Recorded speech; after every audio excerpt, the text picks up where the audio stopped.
Oh, hey, I'm James from Party Time Brews. Today we're going to take a look at growing hops. The first thing I'm going to do is going to fix a mistake I made a couple of years ago by digging up a hops crown that I planted kind of on the sunny side of the garden. What that does, make some big old vines that cast too much shadow on the garden. So we're going to move those to the back of the garden.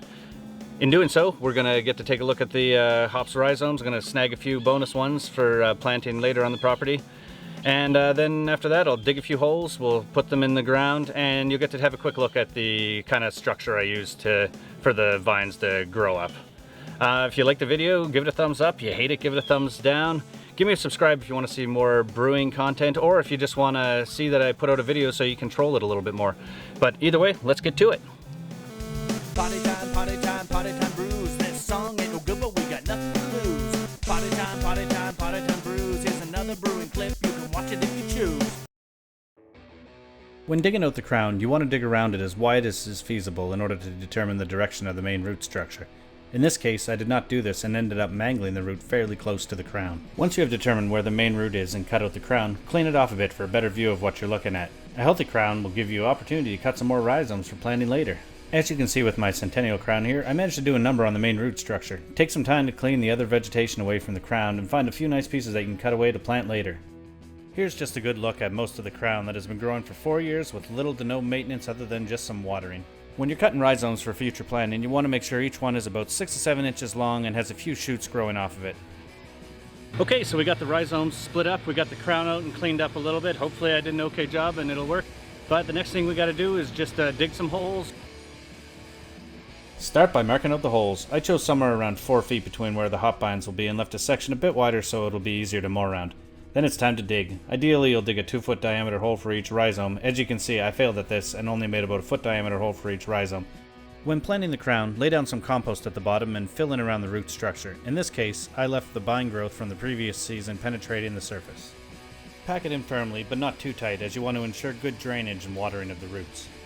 So what we're doing here is I'm just mixing in some extra compost to make it a little bit better of a soil. I probably could have added some sheep manure or something like that, but for now this should do good. And I'll just go grab a few more scoops and grab the rhizomes, and this should be pretty much done.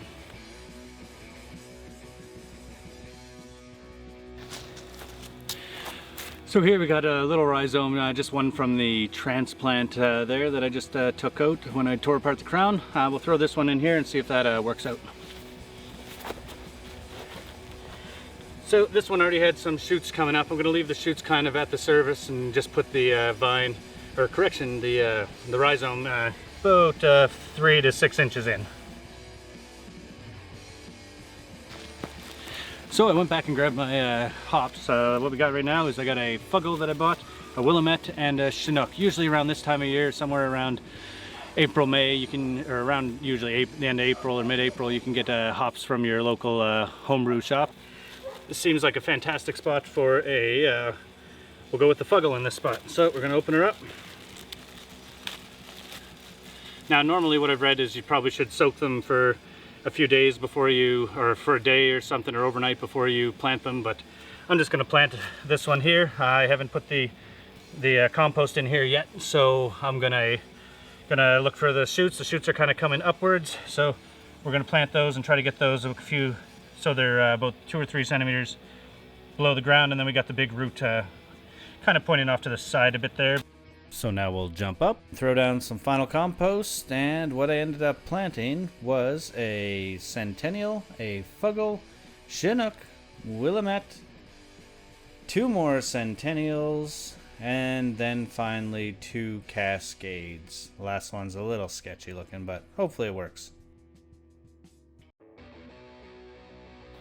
And this is what I'm going to do this year for tying up the vines. First I got a $15 roll of rope from Costco, and now I will figure out the spacing on the rope in order to tie up the vines. Super exciting! First, I start by tying the rope to the tree. This allows me to pull the rope straight so I can tie the knots at the exact spacing where the hop vines will eventually be. I make sure to leave a good amount of rope after the last knot so I'll have some wiggle room when I tie it up in the tree and allow for adjustments. Then, it's up the tree. Climb up like an out-of-shape pirate and then crappy stuntman your way into position for tying the rope. Next, it's back down the ladder. Whoop! Back down the ladder and get ready to cut the vertical ropes to tie to the main horizontal ropes. Next, we're going to precisely measure 20 or so feet of rope for the vertical sections that the vines will hopefully climb. Okay, so I've run out of rope. I do have some twine left with me, but here's the twine. So the only thing that you need to know is that this stuff is garbage. Last year, one of my vines that I had up fell right down because this stuff tears super easy. I'll pretend to tear it now, but it probably won't tear. See? Super easy. Yeah, it sucks, but that's all I got for now. Tie those bad boys off and you're just about there. Pull the rope tight and climb down to examine your handiwork. Immediately realize you didn't align the rope very well and it's back up the tree to straighten it out. Once it's all straight, finish it off by tying off the climbing ropes. So thanks a lot for watching. That's what I do for the hops. Be interested to know what you do, and feel free to leave any comments and let me know the things I could do better. I know there's a lot, so have at her. Cheers, thanks.